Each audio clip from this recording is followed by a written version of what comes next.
To see you all. Hi, Diane. Helen Fallon. Hello. Nice to meet you. Oh, it's good to meet you. Thank you. All this good stuff. Okay.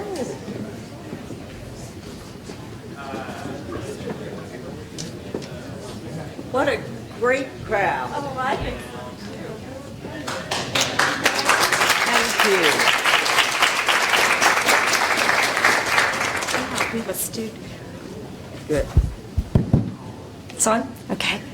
So, welcome to Point Park University. For those of you who don't know me, I'm Helen Fallon. I'm director of the University Honors Program and a professor in the School of Communication teaching journalism.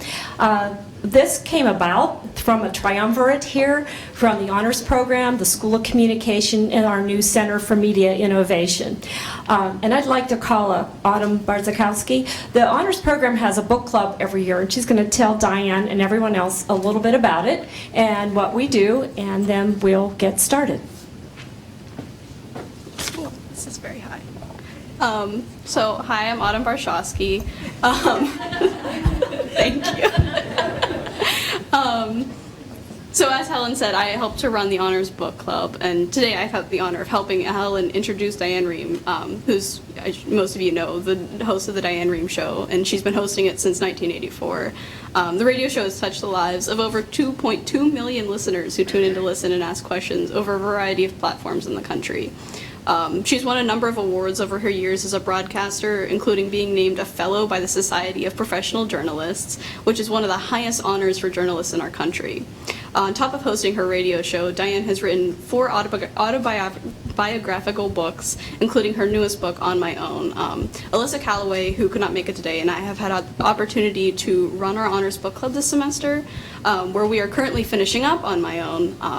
In our separate meetings, we have discussed the significance of the Right to Die movement and have been moved by Rehm's personal story and the story of her husband. Our book club is a younger audience who, while they may have not understood the significant loss of a loved one that Rehm and many others have suffered, we do understand that there's a need to fight for human rights, including the control of their own life.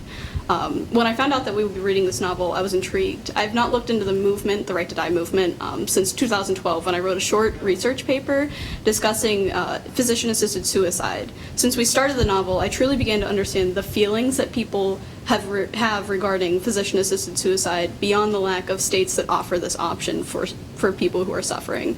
In 10th grade, this topic was nothing more than like the laws in place and the statistics of people affected by the need to have this option. And Diane Rehm's On My Own has truly opened my eyes, allowing me to see past the statistics of people who suffer and to focus on the human aspect of what this movement truly involves. So now I'd like to bring Helen back up to talk a little bit more. For 2 seconds, I just want to say, one of the things that I think we've all enjoyed, the tagline, the lead-in to your website is, one of the guests is always you into the story. And I'm a very faithful listener, as my students know. Shake your heads. Yes, I know. I talk about this all the time. And I tell them all to listen to you because we've always been so impressed of your manner and your style. I'm a faithful listener. I'm so, we're all just so maudlin about this and looking forward to your weekly podcast once life settles down for you. But in this time when journalists are under attack, you've been very gracious, and you live the word of that lead-in. So welcome to our house, to our place, and we so look forward to hearing from you. Thank you so much.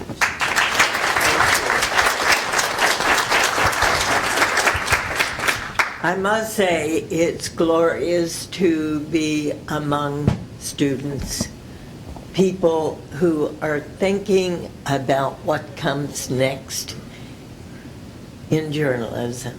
And recently I had the honor of preaching a sermon at the National Cathedral in Washington. And it really, really made me think about what is happening in journalism. And it made me think even more about what it is that happened during this year's election. I should say this multi-year election. And I think what's happened is that journalists have done more talking than listening. I think there has been non-stop talking and very, very little listening.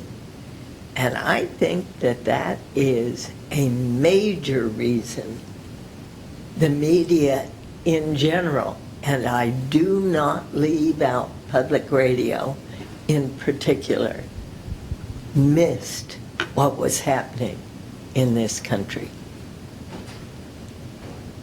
I said and say that journalism is going to have to change its way of operation.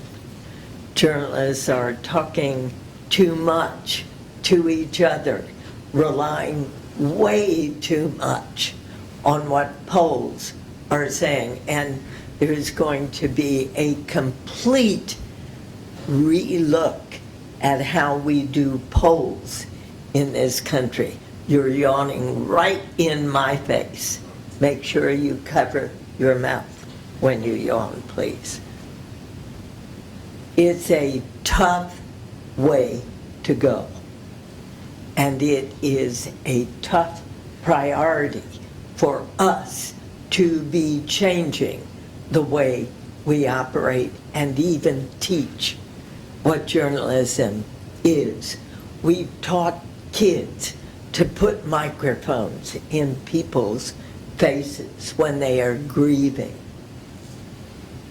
We've taught people to stand outside polling places and say, for whom did you vote? What in the world makes us think people are going to tell us, journalists, the truth? Have we gone into those communities in the way that we should have? Communities that don't listen to public radio, communities who don't care what CNN is saying, communities that have perhaps shut them off from every single news organization except the ones that reflect their own thinking.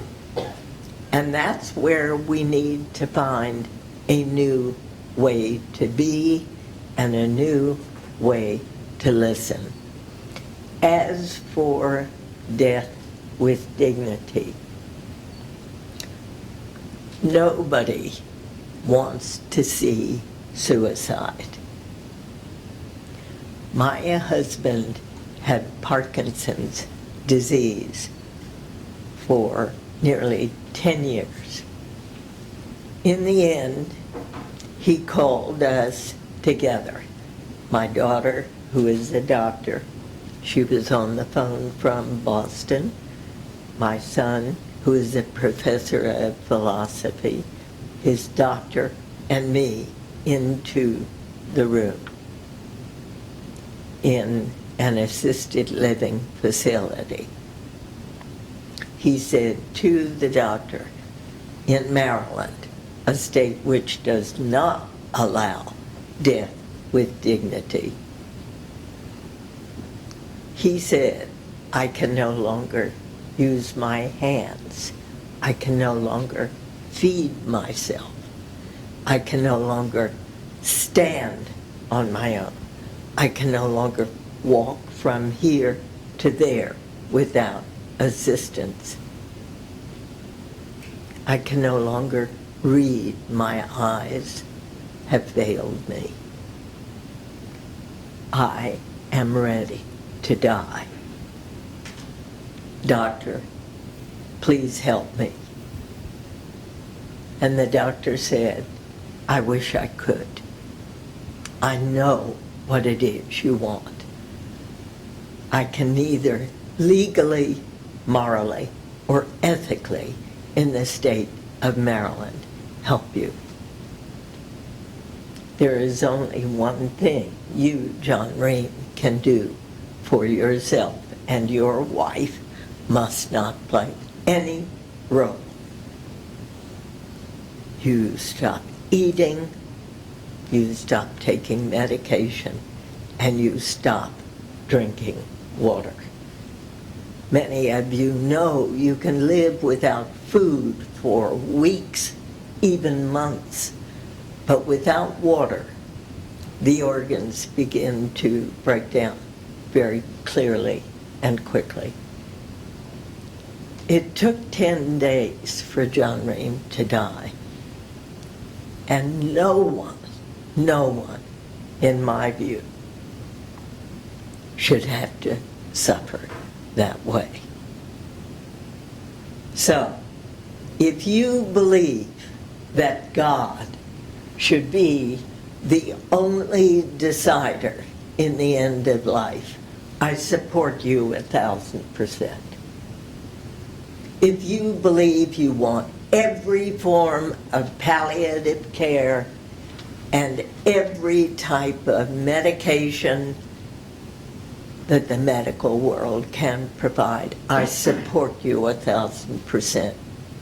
And if you choose to die with the assistance of a doctor, I support you 1,000%. Choice is what I believe in. Choice to make our own final, ultimate decision about our own lives.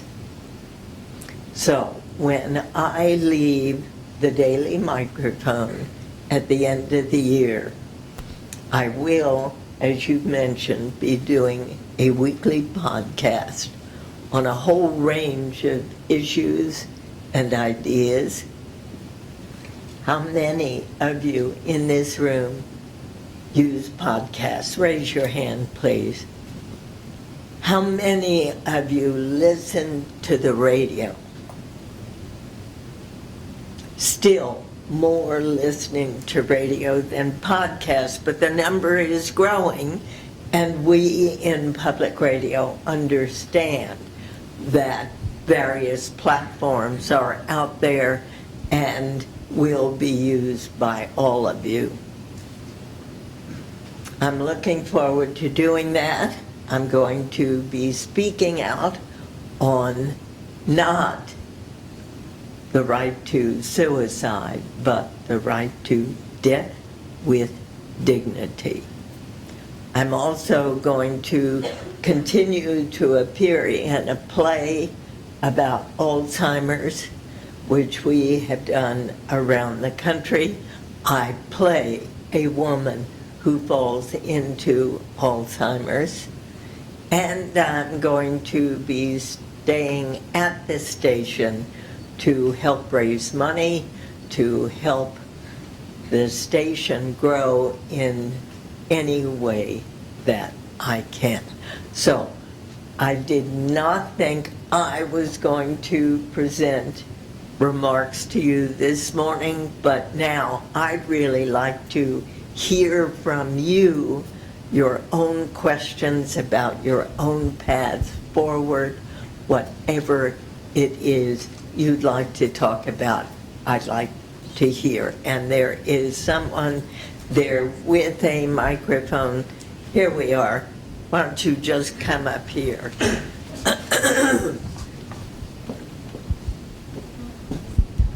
I didn't expect to be up here. My name is John Miller, and I actually saw you 20 years ago. I was a student at Mount St. Mary's. Oh, and I was my right. Your son teaches philosophy, and I was a student like these guys. I now work for the Wall Street Journal and the Pittsburgh Bureau, Wonderful. and cover mining and metals. And actually have a front page on yesterday's paper, going to Wilkes-Barre, Pennsylvania, and interviewing people who voted for Obama then Trump. So trying to give a voice to people Good. who are behind the numbers here. Good. And I basically agree with you about the lack of curiosity in the mainstream media about the people who propelled this Trump movement. I'm curious about why you think that is. Is it a lack of reporting budgets? Is it a lack of curiosity? The decline of local mid-market newspapers, which takes away a lot of smart reporters who are in local communities and doing good work. And then what can be done about it? Thank you. What a great question, and I thank you for going into Wilkes-Barre and doing that kind of investigative reporting. I don't think it's a lack of curiosity. I do think it is a lack of impetus, a lack of feeling the necessity of going in to understand what it was that was propelling Donald Trump. And, you know, the people have spoken, but they spoke outside what the media was listening to. They were speaking with each other. They were speaking within their own families, and they were speaking very, very strongly. I think the decline of newspapers, people aren't reading newspapers. Newspaper publication, you know as well as I do, is declining all over the country. And that's what scares me. The idea of unedited comments that are appearing on Twitter, on Facebook, on every kind of platform. You don't know what's true and what's not true anymore. So what's to be done? What is to be done is education. The idea that people must be educated to understand that what is happening on the web, on the internet, is not always the truth. And that they must investigate source after source. I got caught when Bernie Sanders was on the air. I had placed in front of me page after page after page, which said Bernie Sanders has dual citizenship in the U.S. and in Israel. And following his name were the names of members of Congress, were generals, were outstanding people. And I said to my producer, this cannot be true. And she said, I've checked and checked and checked. So there he is on Skype and I'm in my studio, and instead of asking the question, instead of saying,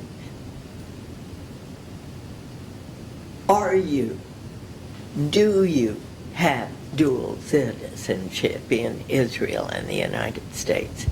I said, I understand you have dual citizenship. And he said, that's absolutely ridiculous. Of course I don't. And I stupidly went on to say, but I have a list. I'm telling you, be careful about what you think is the truth. I'll never be more embarrassed than I was that day. And therefore, check, check, check. Make sure you don't get caught in that. Thank you for your question. Others? Yes, sir. First of all, great to see you in person. I listen to you every day. Please stand up so others can see you. Thank you. It's an honor to be with you. Thank you. And you mentioned before about the phenomenon that's been going on for so long now of people in communities across the country listen to primarily and pay attention to what they agree with themselves. When did this start and why did this start? Thank you. I wish I could give you a definitive answer, but I think it's twofold.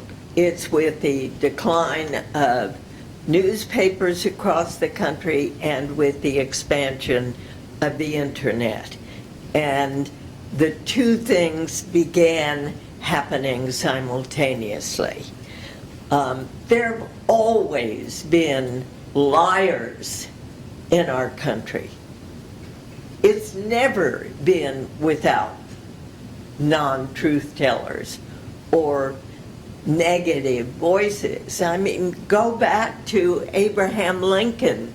Look at the way they characterized him as a gorilla with hair all over him.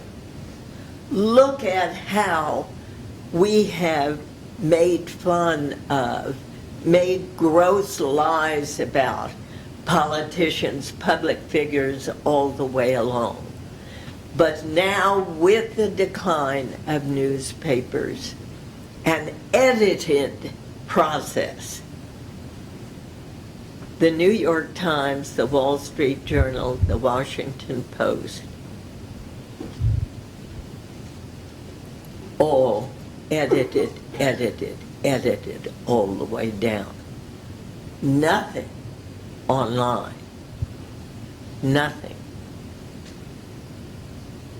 has that kind of layered editing and believability. Even the Huffington Post, even the Daily Beast, I mean, you've got to check.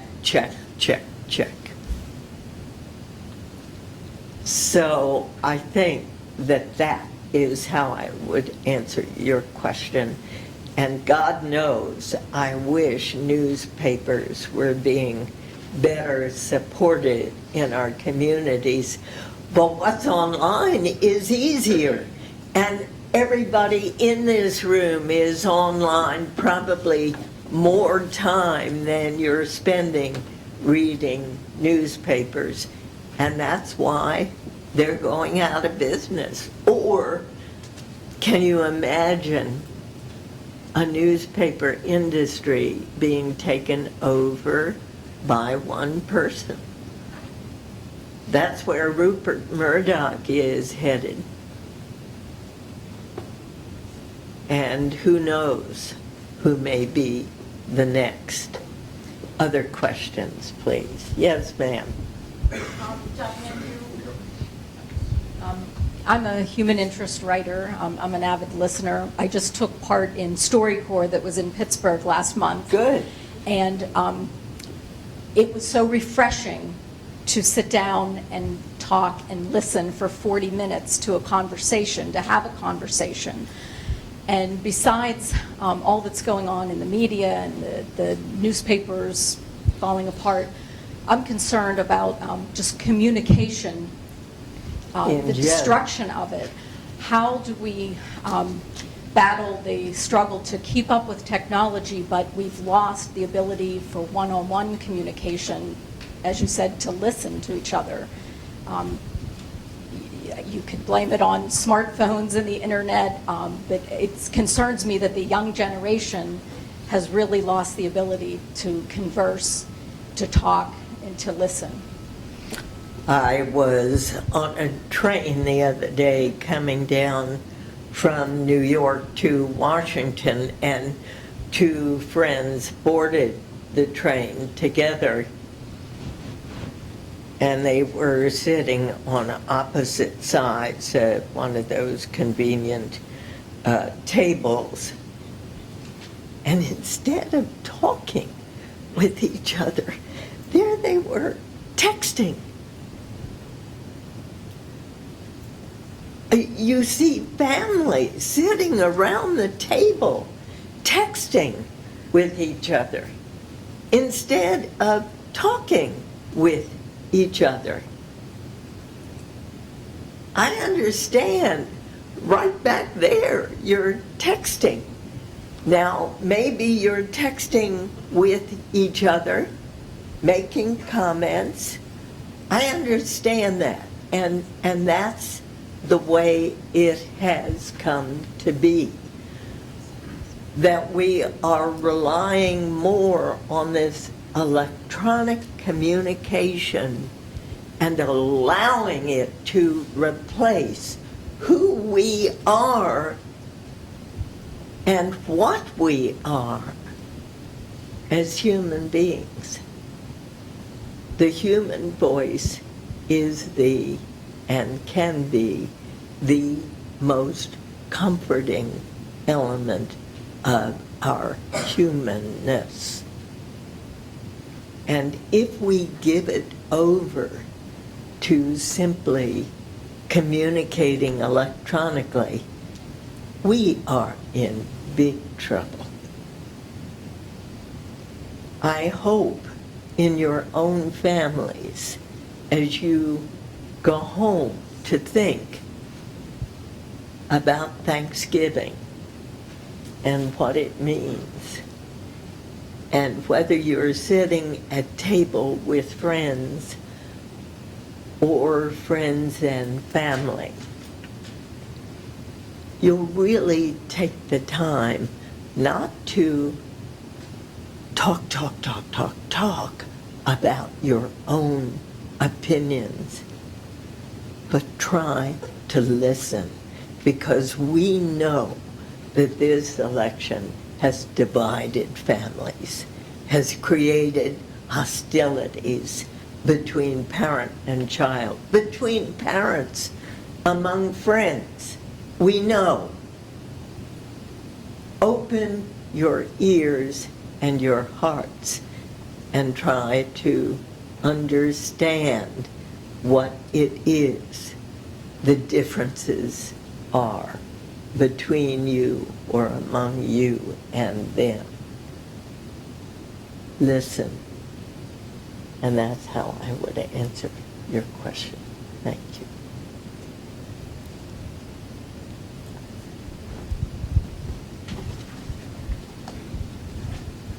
Hi. Hi, my name is Francesca. I'm a journalism student here. I'm one of Mrs. Fallon's students. Good. I'm particularly passionate about the Right to Die and Death with Dignity movement. I was really moved by the case of Brittany Maynard a couple years ago, and I did a speech on it in my class. And for personal reasons, I'm connected to that. But I want to ask, how do you feel that your memoir has impacted the message of death with dignity, and how do you feel like this is becoming something more accepted among the nation? Do you think that this is something that is growing with approval? Thank you for that question. I happen to believe that California was the turning point. if you take the time to read Governor Jerry Brown's signing statement,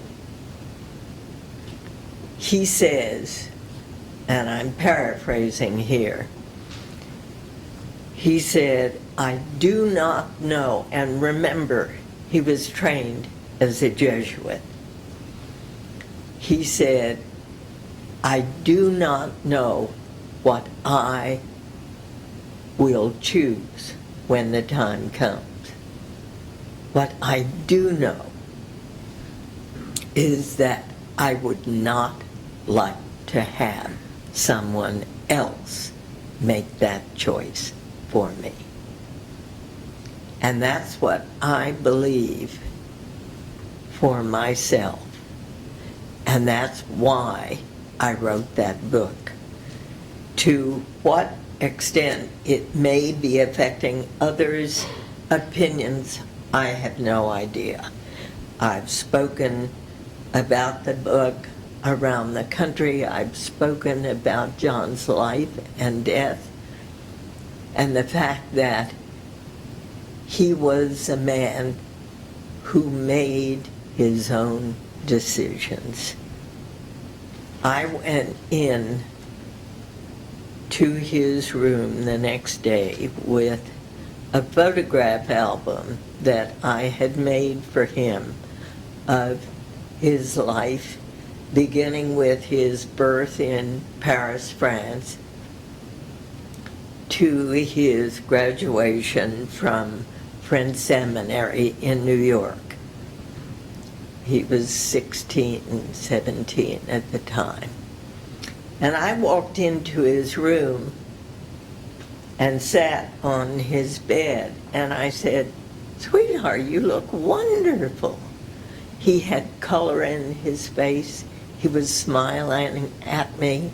He said, I have had no food, I've had no medication, I've had no water. I have begun the journey.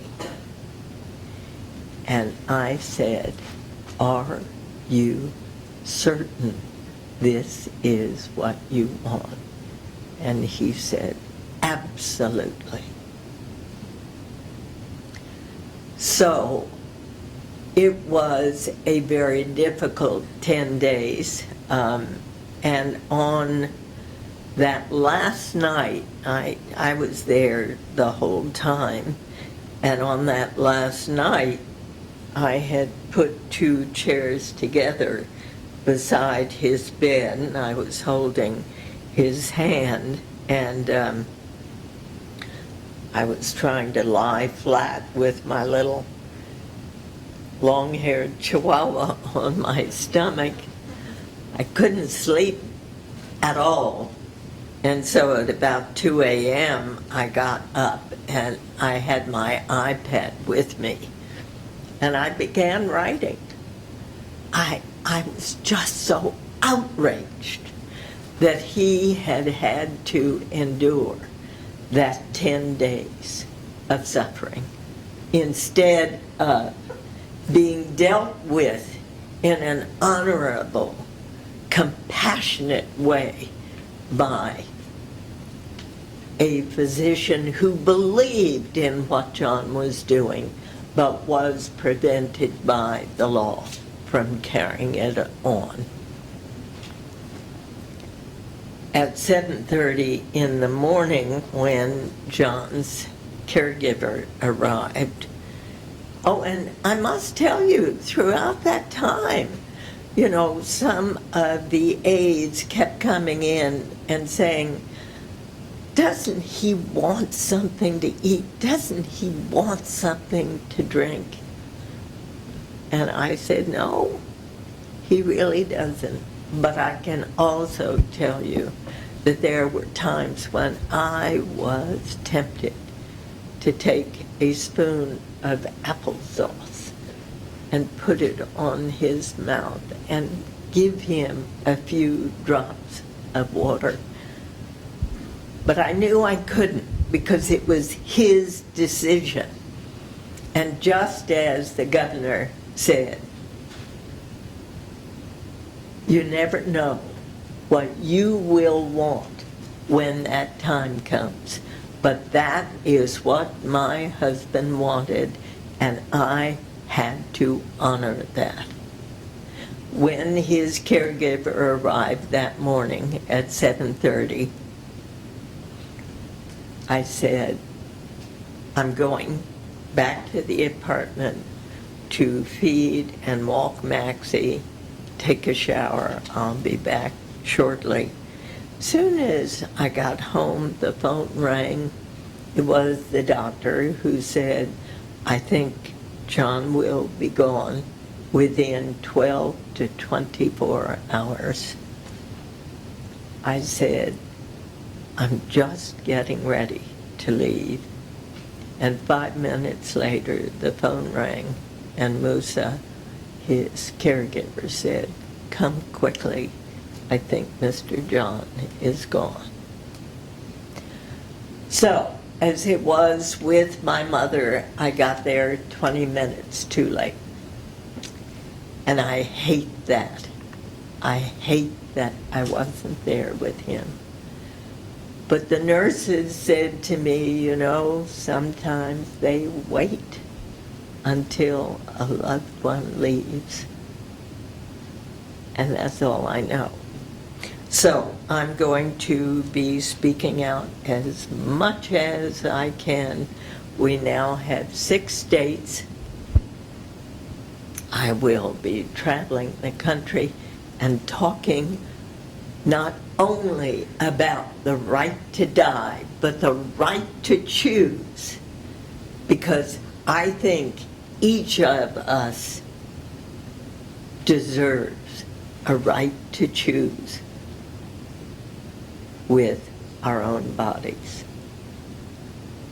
So that's where I am. Thank you.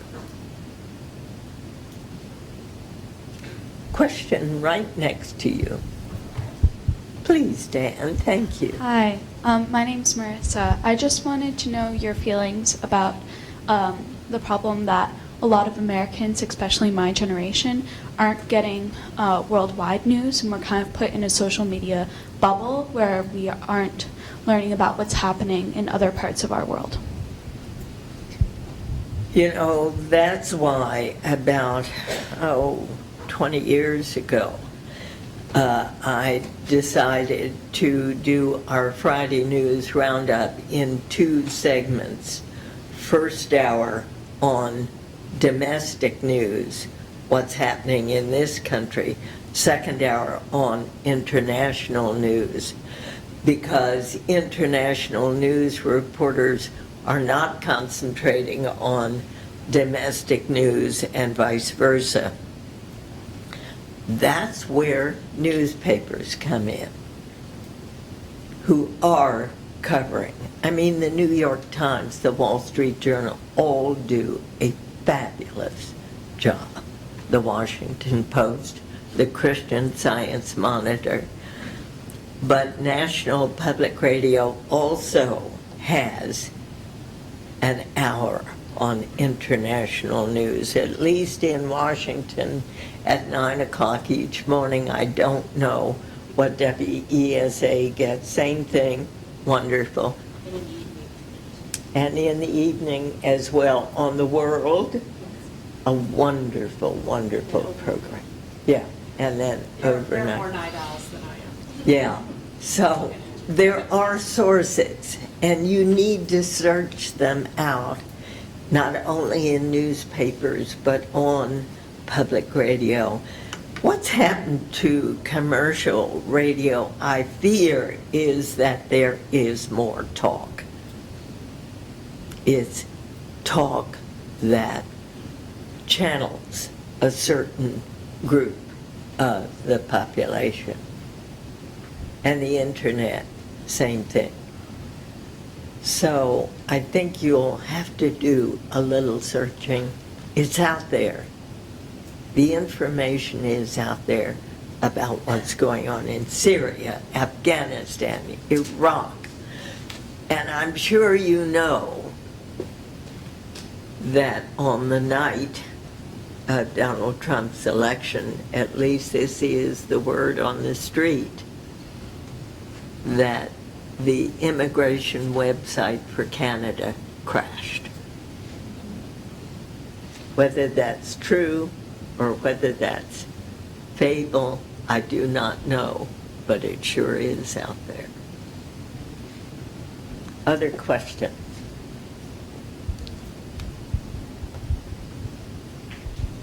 So you talked about how you'll be speaking about the Right to Die movement all over the country, but what do you think that we as students can do to help this movement? There is an organization called Compassion and Choices. They were the ones who helped Oregon write the initial law that has been in operation for about 20 years. They also helped write the California law, which, as I say, I believe will be the tipping point. I think that what I have recommended to young people is that you begin talking with your parents about what they want. Don't avoid that subject.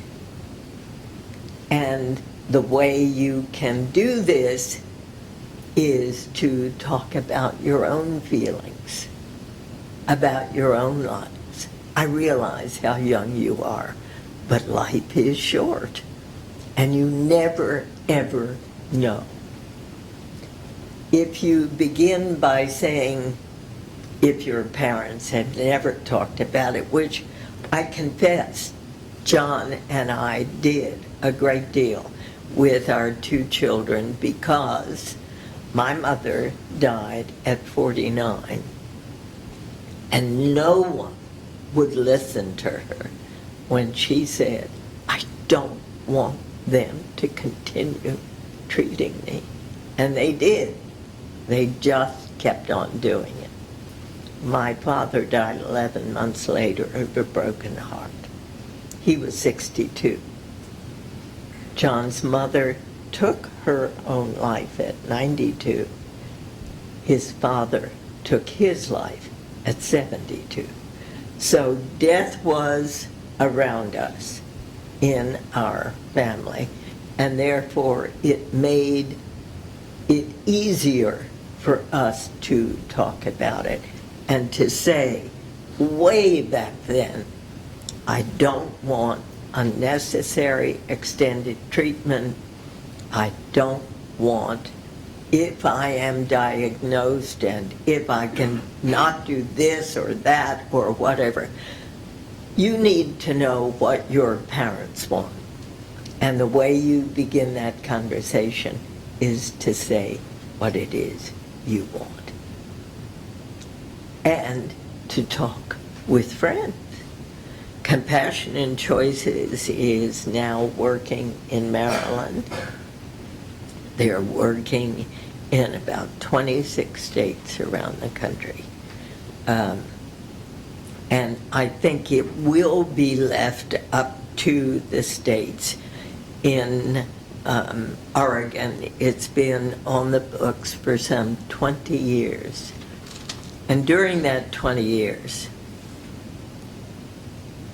2/3 of those who have received the medication, and you probably understand how it works, no doctor is present when one has been approved by 2 physicians, has gone through psychiatric examinations, is not deemed depressed and simply wanting to commit suicide, but rather is within 6 months of death, as it was deemed my husband was. A physician leaves the medication with the patient. That patient must then, at his or her own time, take the medication. In Oregon, 2/3 of those who've been given the medication have used it. Only 2/3. The other third have simply felt empowered. They have taken their lives back into their own hands.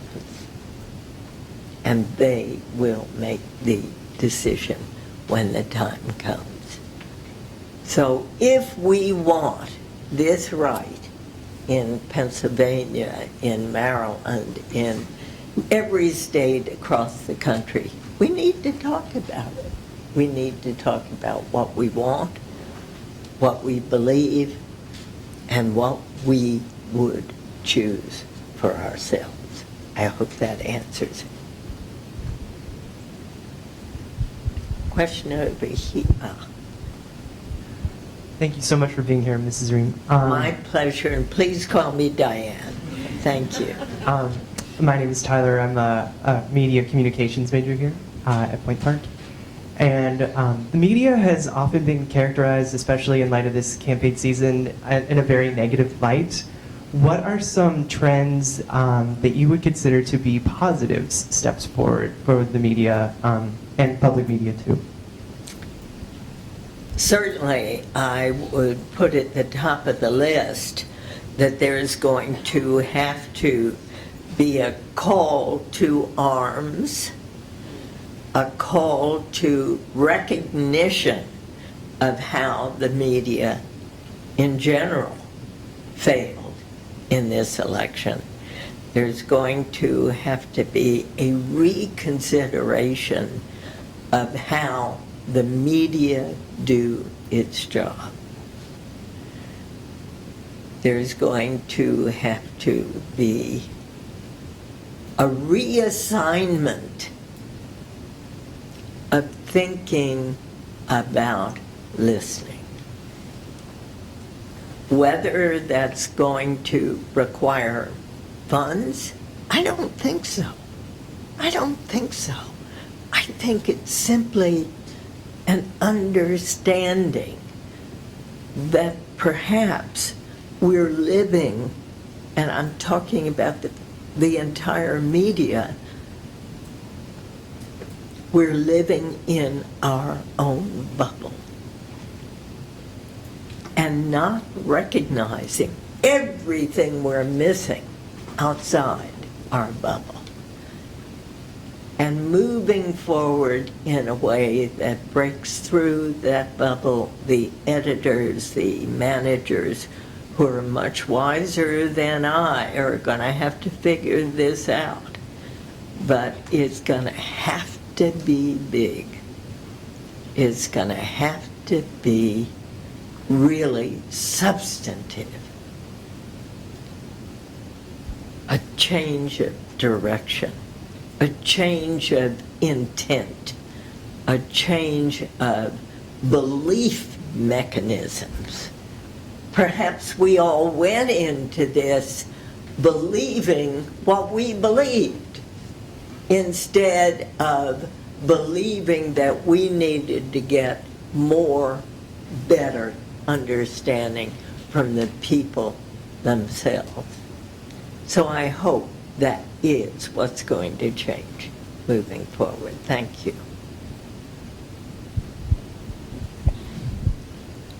Hi, Diane. Hi. I'm Ashley. Thank you so much for being here. My pleasure. I have to admit up front, when I ask this question, I don't have the knowledge of the history of the position of chief strategist to our president, and I don't have a list of names of past chief strategists memorized, but I was just curious about your take on Steve Bannon, formerly of Breitbart News, coming in as our nation's president's chief strategist. I must say, I've never met Steve Bannon. I only know of him from what I've read. And certainly Breitbart News has its own reputation that's been out there for a long time. I need to know more. I need to see more. I need to understand more about how he is going to proceed, considering the fact that you've got Reince Priebus, who is going to be chief of staff and will make the communication connection with the Congress, will be that person who speaks for the president-elect. And I don't know how they're going to speak. Steve Bannon has a reputation for saying pretty harsh and damaging things. Now, whether the idea of the presidency and who, in fact, he will be speaking for is now part of his obligation. Whether that's going to change his tone, I have no idea. I think we have to wait and see. There's a question over here. Hi, Diane. Thanks for being with us this morning. As a journalist, you're used to asking questions and telling other people's story. And obviously, this is a very intimate part of your life and obviously a difficult time. You said when your husband was close to death, that's when you sat down and began writing. When did you decide that you wanted this story to be known by more than, you know, your family or a group of friends? And did you ever have second thoughts as to going this route? You know, I kept writing for the next few days after he died. I was writing what was happening as though it was for me. And then I called my editor at Knopf, Bob Gottlieb, who has been my editor since 1998 when I wrote my first book. And I said, Bob, I don't know where this is going. I wonder if you think it's worth anything. And he read it. And he said, I'm having lunch with Sunny Mehta, the head of Knopf, on Monday. I'll show it to him and see what he thinks. And Bob called me that very afternoon and said, absolutely, keep writing. It needs to be said. So that's what I did, and that's what I've done, and you all have been such wonderful listeners and participants. I want to show my thanks to you for being here in student capacity and teaching capacity, but most of all in listening capacity. Thank you very, very much.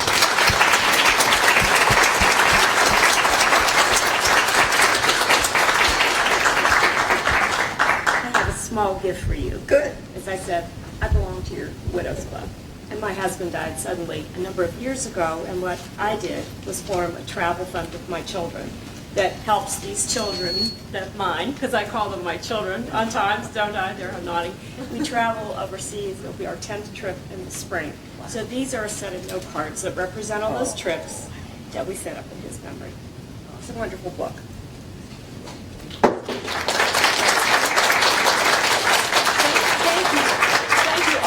So much for coming. I do still have a few tickets for tonight if anyone is interested.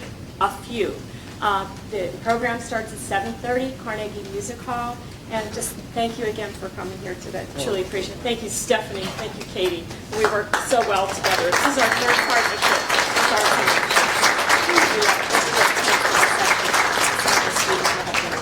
Oh, good. Oh, that's great. Thank you all.